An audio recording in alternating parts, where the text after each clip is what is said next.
It's an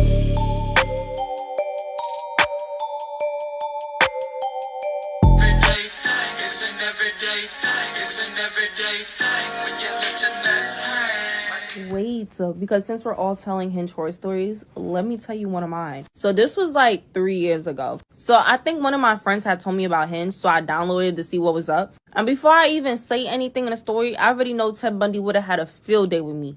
Everything I did was dangerous. Don't try nothing I did at home. So pretty much I'm, scrolling through Hinge, swiping out. But this one guy I seen before in person. I think he tried to talk to me in the street or something like that. I remember he was a skateboarder. And I remember like he had tattoos, but like of anime characters. I don't even know what my type was back then, because now that I'm thinking about now, like he's dead not my type. So he tried to talk to me. I was like, oh cool, look, I found him on Hinge. It would be cute if we match and then actually see what's up. Cause I didn't give him my number. I said if we meet again, we meet again. So I matched him on Hinge. We start talking, do. After like 3 days, he's like, what you doing? I'm like, I'm not doing nothing. I'm laying home, watching TV. He's like, oh, you should come over. Let's watch TV together. I'm like, shit, fuck it. Why not?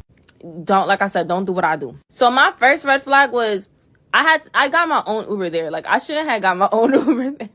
I got my own Uber there and it was already after hours. It was like 10 p.m. And no, like in my head, I was not thinking like, oh, I'm about to go to this man to go sleep with him. I was just thinking we was really going to watch a movie, but peep game lock in. So I end up getting in an Uber and I get there. And once I get to his like neighborhood, I'm in the Bronx and I realize like it's a little ghetto over here. So I text them like as I'm getting deeper into the hood. I'm like, yo, I hope you downstairs waiting for me because like it's a little ghetto over here. And I was clutching my pearls like, this is not where I'm supposed to be. Like, I don't know. Like, you ever feel like you too pretty for a certain neighborhood? Like, that's me. Like, no tea, no shade. But I felt like I was too pretty to be in that neighborhood. So he was like, oh, don't worry about it. Like, it just be the guys outside for real. Like, I know them. I grew up in this neighborhood. I don't give a fuck. I didn't grow up in the neighborhood. So I told him to come get me. Red flag number 2. He did not come get me. Well, he did, but he didn't. So I was waiting outside for like 5 minutes. I should have just took my Uber back home, but I did not. He finally brought me upstairs, right? My third red flag, all the lights in the house was off. All of them.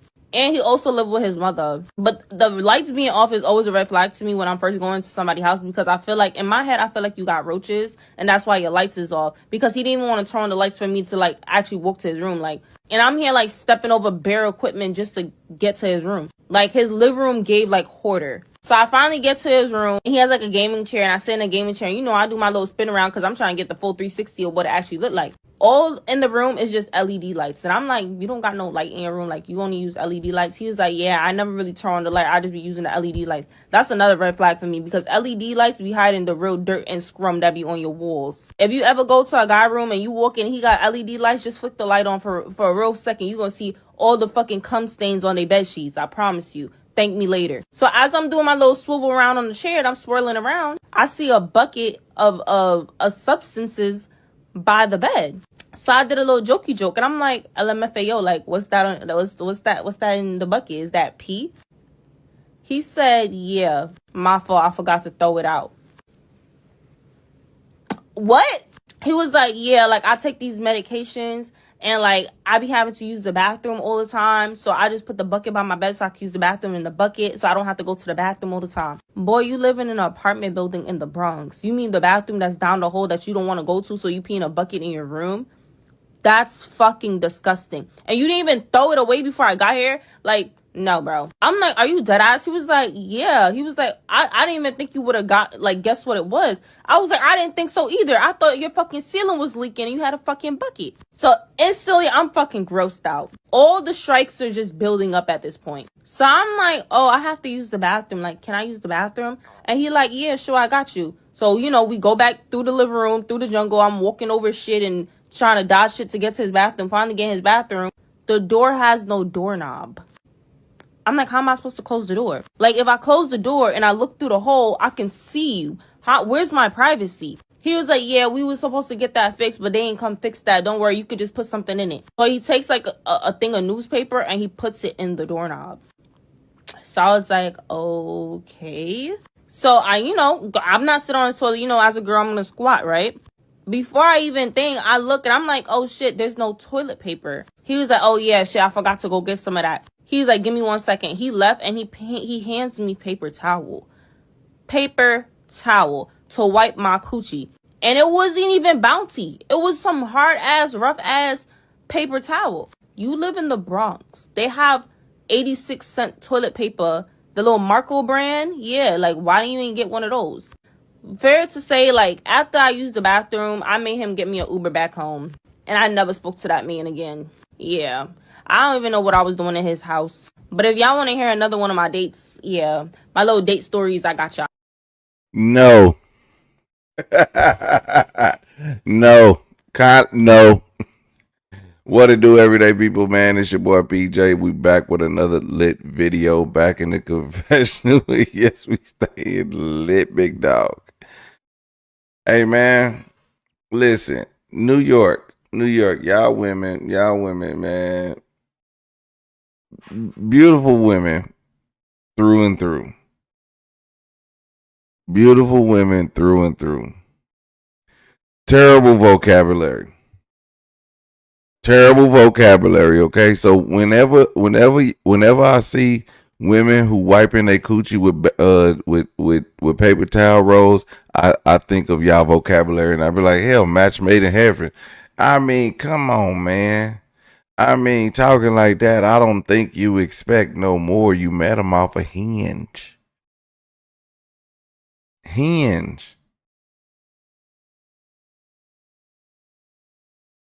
What, the guys don't approach women in New York? Yeah, the guys do. They hella aggressive out there. I guess you gotta meet a guy online. That's the only place a New York dude can't sound aggressive. It's just he can't come off to her like that. Like, he just gotta be, hey yo, ma. He probably type in lowercase letters, because as soon as he type in uppercase, she, hey yo, ma, what you doing? Hey yo. Like, come on, man. Yeah, y'all serious? Like, man, I don't know, man. I don't know. You know, listen, I used to date this one chick, right? Well, I didn't date her. I wanted to date her. We talked. We had a little razzle dazzle. We had a time. Let's just say we had a time. And she was from Brooklyn. And I used to always get on to her about her being from Brooklyn. I'd be like, hey yo. Cause she always be like, yo, I'm from Brooklyn, yo. We don't do this, we don't do this. This, and she used to talk down on everything. Everybody was this and that and this and that. This is, oh no, we don't do this like this in Brooklyn, though. Like, are y'all niggas perfect in Brooklyn? What's in Brooklyn that I missed? What's in Brooklyn that I missed? I need to know because I might need to go up there to get some course correction, because whatever they do in Brooklyn is where you need to be. Nah, that's my friend. She tight though. She one of the coldest women out there. But you know what? I ain't gonna lie. She was a cold chick. I'm talking about, like, not just like beauty. She was smart. She was everything. So when they talk about, like, she wasn't without. She didn't have that aggressive attitude. She didn't cuss a lot. She was a lady, and she knew a lot, but she was with the shit, and she was a good mother. She took care of her kids. You know what I'm saying? So, and she was from the hood. And she was like, nah, I ain't never going back to doing no old. I don't know. I couldn't tell you what she said, but she said some stuff about, like. But you know what? I'm gonna tell you one thing. When I was going out to the East Coast, what I would do, she put me on some of the best food out there. When I would go to New York, she put me on some of the best food out there. So, and I ain't gonna. Well, I tell y'all, I was in Connecticut. So I was in Connecticut. Connecticut has some really good stuff, and she put me on to that. And I'm gonna tell you how I met her, because it's funny, because I was staying at this hotel, and I had to stay there for a week, and I had to find a hotel that had a refrigerator and stuff, because I was like, I don't like to go out and eat all the time. Like, I'm not to go out and eat. Like, your job, they pay for all your food, so you can go out to eat 3 days or three times a day. But I'm just like, man, sometimes I just want to sit in there and make me something.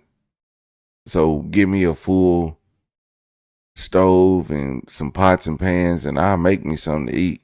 It ain't gonna be extravagant, but like, little something. And so this hotel had that.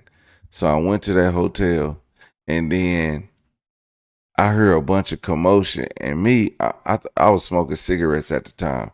So I go outside, I smoke a cigarette. This the first time I went out there. I was like, the first time I went out there, I brought 1 pack of cigarettes. And I never did that again. But I brought 1 pack of cigarettes. And then I was out there for like 2 or 3 weeks or something like that. And I'm sitting outside having a cigarette. People come in. This dude, this girl following the dude. She arguing. Muff, you ain't doing this. You do this and that. You She arguing. He just jumped out the vehicle, walking to the hotel, mad. She following behind him, mad, hella mad. I'm like, damn, why she mad at him like that? And they just in the hotel acting a damn fool. And so I don't say nothing. I just mind my damn business. Well, then, another girl pull up. She get out. She go in the hotel. And then, like, I'm about to finish my cigarette, so I'm putting my cigarette out. And I'm walking inside. Now, all these people in the lobby arguing. The girl who hopped out with the dude, she arguing with the other girl. And I'm like, damn, she mad at her man and started arguing with the other girl, like, just arguing with a random person, That's what I'm thinking. So then how hotels got the water over the side, they got the cucumber water and stuff like that over the side. So I go get some of that, and then old girl is standing over there. I don't even know her at this time. This is how we become friends. I was like, damn. I started sipping my water. I was like, man, if I would have known better, he would have thought that he was cheating with her. and she said he was. I was like, what? He was cheating with her. And she was like, yeah, they just left the Maury show. They said they just left the Maury show. What? I was like, damn, where's Maury at? She was like, right down the street. They stay in this hotel. I was like, oh God. So they about to be in here. She said it's taping season for Maury. It's about to be like this for the next like some odd weeks. I was like, oh God. I was like, damn, how you do this? She was like, it's a shit show, but sometimes it's cool, sometimes it's not. Sometimes they good, sometimes they not. But for the most part, a lot of people come in. A lot of people come in for they get that free trip. They come in to see like who the baby daddy is, and they get their free trip, and they be good. You know what I mean? And they get their food vouchers, and there's some good food around there, no lie. So, boom, it's just like that all around. And she showed me around everywhere around there. Like I went to the WWE Hall of Fame. I went to see a tape in the Maury. I went to do all that. Not on that visit, but in subsequent visits, because I always was out there. But yeah, she became my friend, and that's how I knew. That's how I was like, girl from Brooklyn. Yeah, Brooklyn. Where Brooklyn at? Where Brooklyn at? So, but next time I came down to stay in Connecticut, I did not stay at that hotel. I said, nope, I'm not gonna deal with no baby daddy drama when I come in this mug.